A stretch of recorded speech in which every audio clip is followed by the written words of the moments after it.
Having a great day, and if you're like me, you're just getting this day started. One of the things that I absolutely love is when I beat my employees into the office. I don't know what it is about that just makes me happy, but I did it today. Didn't do it yesterday, but did it today. So pretty excited about that. So just kind of walking around my office a little bit before anybody gets here. One of the things, you might be able to see it a little bit right there, that's the future of podcasting for me. Got my desk set up where I can do that.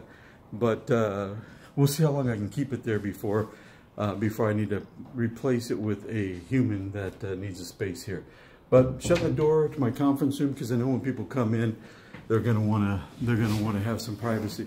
But wanted to start off with a couple of things. One is, what's with the white shirts? Because I know people that are watching this probably like, dude, 3 days in a row, the same shirt. You're wearing the same shirt. No, it's not. I actually have 9 of these white shirts. I'll tell you the story behind it real quickly before I get into it. In the fall or the winter, one of them, here in the Northwest, can get kind of gloomy. And I was walking into the office one day, and I had my white shirt on, and I was like, dang, I'm looking down, because, you know, the rain's coming down and whatnot. And I'm like, dang, I feel pretty darn good. I feel really good. White shirt kind of makes me feel like I'm bright. And I got in, kind of just changed my outlook throughout the whole day. Kind of funny. And so I got on the phone and called my wife. I'm like, hey, you know what kind of white shirts these are? And she knew. And I ordered 8 more. So I got 9 of them. So all I do now is wear white shirts. And they make me feel great. So that's kind of the history of that. So wanted to give you a little bit more flavor on this Facebook page, why I'm doing it. Because I know we've got a lot of new people, we're up to like 18 people now. So my goal is to help you and hopefully in turn along the way help myself. This is a labor of love. You know, the goal is to kind of impart some wisdom, some insight onto you. Hopefully you can impart some wisdom onto me. Maybe I'll say something that'll kind of remind me of something along the way. Those are the things that I'm hoping that we get from this. I think I got a little bit of chair rubbing chair going on in the background. But my hope is that you'll consider passing this along, that you'll find information on this worthwhile and useful, and that you'll share it, and that you'll help others grow, and frankly, you know, help me grow this page. A few things in addition to that. You know, I will be porting some of this over to YouTube so people can find it there. Other social media as I become more and more social media aware. You know, if social media was just LinkedIn, I would be a rock star. Man, I got that locked down. The rest of this stuff, all kind of new territory for me. So, I want to talk to you today about several things. One, about sales and about the importance of that. 2, about relationships. And 3, about storytelling, and hopefully they'll all kind of intertwine and work together for your benefit. So, you know, one of the things I've been in sales, even though I'm a business owner and you know, and have had Caliber Security Partners for 8 years now. I'm still a sales guy. I'll always be a sales guy at heart, and you know, it kind of saddens me that we do things that try to alleviate the name of sales, you know, you know, sales has got a bad reputation. It doesn't have to have that. It really should be something good and something that people strive to want to do and really perfect and become really good at it. I read a lot. I study a lot on sales. Read a lot about sales techniques, things like that, and candidly. A lot of it, what I read, I don't particularly like. It doesn't resonate with me. It's too hard, or it's too conniving, or it's too. It just doesn't build that relationship that I just deeply crave. So that's kind of what I want to talk about. First of all, you know, yesterday I talked about, you know, persistence and about the need to be consistent, and for me, a lot of that has to do with finding new opportunities for my company. And the best way that we can do it is through building relationships. And I firmly believe that for you, the best way to do it is building relationships. So I want to tie in storytelling relationships, sales, all of that, so it can kind of help you, and maybe you can see where this all goes. So I think I'm going to tell 4 stories, maybe more, but at least 4. A good friend of mine, a guy named Darren Billings, who's also a sales guy, but owns a company and does really well.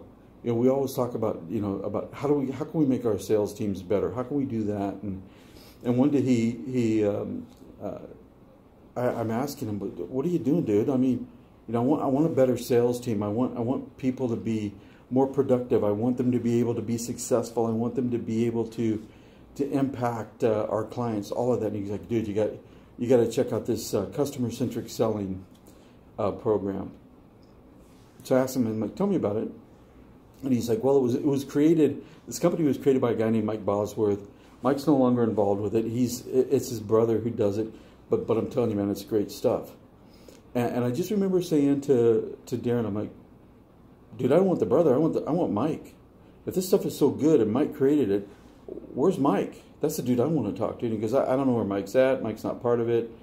He's somewhere, don't know where. But, you know, dude, you got to follow this guy. And I'm like, yeah, I don't know. You know, love the thought process, but I got to find Mike. And so I kind of made that my quest. I kind of was like, hey, who's Mike Bosworth? Where's this Mike Bosworth? And I started to look, and he had written a book called Solution Selling and Customer-Centric Selling, and a newer one called What Great Salespeople Do. And I'm like, oh man, I've read Customer-Centric Selling, and I've read Solution Selling. I just didn't make the connection of who wrote the book. And I'm like, I love these books. So I started, you know, doing a dive down, and I find out this guy, Mike Bosworth, lives in the Pacific Northwest, which is where I live. And he lives out on Orcas Island. I'm like, wow, this is like the coolest thing. And he's doing this program called Story Seekers. And he's doing one in Seattle within a few months of when I found him. And I'm just like totally jacked up that I can go work with this dude that started this customer-centric selling program. Really excited about that. Well, Mike's like, I don't think it's, well, I should let him tell you the story at some point in time, which, by the way, Mike and I, fast forward a long way, 3 years later, are I would say pretty good friends. I don't want to level jump, but, you know, we communicate on a regular basis. I go up and see him. You know, we don't bowl together, so we're not like that level of friends, but I don't bowl with anybody. So maybe we are that close. But anyway, Mike and I have exchanged a lot of information over time, but his point on storytelling just really resonated with me. And what it did is it allowed me to start building relationships based upon stories, and those relationships start to go deep because of the stories that we share. Now, that's one story that I just told. Now, I want to explain something to you. I want to tell you a story about my childhood and kind of like my first real experience with selling. But what's interesting is what brought this up to me was actually, it's a guy that his daughter, but he, and I don't know if he'll be listening. That'll be the telling sign if he comes back and hits me up for an order or not. But he's on this page, follows this page. One of our 18 people now, yeah, and growing. Anyway, his daughter does these bath bombs. Now, I don't take baths, and I don't think they'd go in the jacuzzi or the hot tub, but my daughter does. And so the last time I saw his bath bombs that he was promoting for his daughter, I thought, I got to get some of those for my daughter. And the reason why I thought that is because it made me think of my childhood. And this is the story that kind of resonated, the story I told myself that resonated with why I want to buy the bath bombs from him the next time he brings it up, or maybe if I remember later on today, I will ping him and do this. But it reminded me of when I was in 5th grade. So this is, let's just say it's back in the 70s, and all the kids at school were doing this pencil fighting. I don't know if anybody remembers pencil fighting or not, But it was like, you know, I take a whack at your pencil, you take a whack at my pencil. Ultimately, somebody's pencil breaks. So I'm like totally in on this pencil fighting stuff because, you know, I'm one of the guys. I'm a 5th grader. I'm digging it. Pencil fight, and I got my techniques. I got all this stuff, right? All of a sudden, I'm sitting there watching this pencil fighting, and I'm like next to pencil fight, and I have my pencil out. You know, and this kid goes, "I'll give you a quarter for your pencil." And I went, "Yeah, okay." So I took this quarter, and I just remember going to the store later on that day and thinking to myself, man, if this kid gave me a quarter, I bet you I could sell more of these at a quarter. Maybe I could sell a couple at a quarter. Went, and this tells you a lot about how the prices changed. I bought 12 for 50 cents. And I remember going to school and looking at recess for the pencil fighters. And there was surprisingly a lot. And I'd walk up, somebody'd lose, and I'd say, hey, you want to buy a pencil? You know, you can have it for a quarter. And I just, you know, it's just like any fad. It doesn't last forever, but probably lasted for, you know, 3 months or so. But you know, I did some calculation in my head last night. I bet you I made, as a 5th grader back in the 70s, 20 bucks a month selling pencils to pencil fighters. And so that was my first step into sales and entrepreneurship and, you know, maybe a business owner. I don't know. I don't know if you can call that a business, but as a 5th grader, I was digging it. So I was making a little bit of money, and I was you know, fairly profitable. But that kind of reminded me when I saw that his daughter was selling these. It kind of threw me back into this story this experience I had as a kid, and I told myself this story, and that story a little bit melted my heart to the point where I went, I got to support that girl, because that's her pencils. That's her dive into entrepreneurship. Okay, so there's a couple of stories right there. Now I want to tell you one. I want to tell you another one, and this is a story that I tell prospective clients, and it's one that I try to get them to. I use it to hopefully to build trust, but to start to build a relationship. And really what it is that I believe that trust is the foundation of security, and that trust is the foundation of any enduring and long-lasting relationship. And that if we break that trust, that foundation begins to crumble. So I talk to prospective clients about that, and then I tell them this story about a client we have, which all of you know who this is, and I'm just sensitive to talking about who my clients are. It's a really, really large software company here in the greater Seattle area, and we were involved in a four-phase security project, and for each phase we would do a scope of work, an SOW. And we'd present it to them, and they'd approve it, and we'd sign off, we'd do the work, and then we'd move on to the next phase. So first 3 phases go really well. 4th phase, we go in, we scope the project. I come back to the project manager, and he's really kind of sheepish, and he goes, hey, I got to talk to you. I got a problem with this SOW. And he goes, you know, I really feel that some of this should have been done in the other phases, and now you guys are charging us for work that should have been done in the other phases.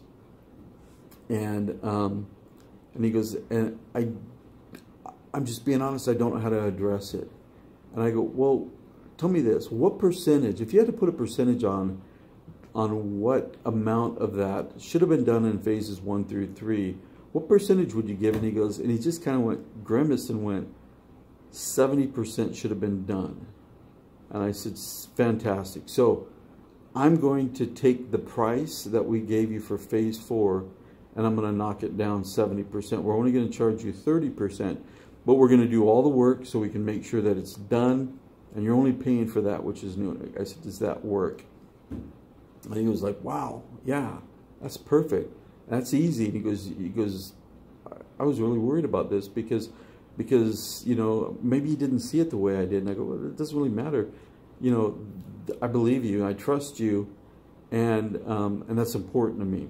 So I believe that's 3 stories. So another one I talk about in the same vein is how we scoped a project, and my team scoped it at a week's worth of work. Turned out it wasn't a week's worth of work; it was 4 weeks worth of work. But we told the and one of my engineers comes back to me and says, "Hey, we got to go back to them and tell them that, you know, we made a mistake. It's 4 weeks worth of work. It's going to be this much," which is obviously 4 times as much. It's going to be this much. It's going to take us 4 weeks to do it. And I'm like, wow. I didn't say this to him because this part wasn't really important to him. And I said, well, I don't know that I can go back and tell him 4 weeks. Could we put 2 people on it and get it done in 2 weeks? He goes, yeah, we could do that. So I went back to the client and said, hey, we made a mistake. First of all, there's 4 weeks worth of work here, not 1 week. So we severely underscoped this project. The bad news is I can't get it done in a week, like we said. I can get it done in 2 weeks because I can put 2 people on it. Now, the good news is we're not going to charge you anything additional because that was on us. That was our mistake. And then I kind of reiterated that little story about, you know, we really believe in trust. We really believe in building a strong relationship. And we know that if we breach that trust, that this relationship starts to crumble. I start talking about that again, telling that story. And you know, truth is, he was like, oh man, I was really hoping I'd get that thing done in a week. But really glad that you guys aren't going to try to charge us more. So the point is, I tell stories. And I find that storytelling does so much to improve the relationships that we have. Now, one thing I want to talk to you a little bit more about relationships is when you have a business, when you're an entrepreneur and you're trying to do something, man, you just want to sell stuff fast. You want to get business fast. You want things to just click, and you just want things to just happen. And man, I can totally appreciate that because I want that too. I just, you know, if every single person I talk to would just be like, oh yeah, I totally get that and I totally need that, you know, my life would be really easy. That doesn't happen. The amount of people that become clients versus relationships is a big gap. But I want to say this: those relationships matter. Sometimes those relationships never turn into clients. Sometimes those relationships, and I have some relationships where they are my best referring partners. They refer us to so many people. And I can't make the connection as to why they're not clients and why they refer us, but they do, and I'm incredibly grateful for that. There's other times when I have, I think, built really good personal relationships with people, and they haven't bought, and they haven't bought from us forever. And you know what? Those relationships matter, and they will always matter.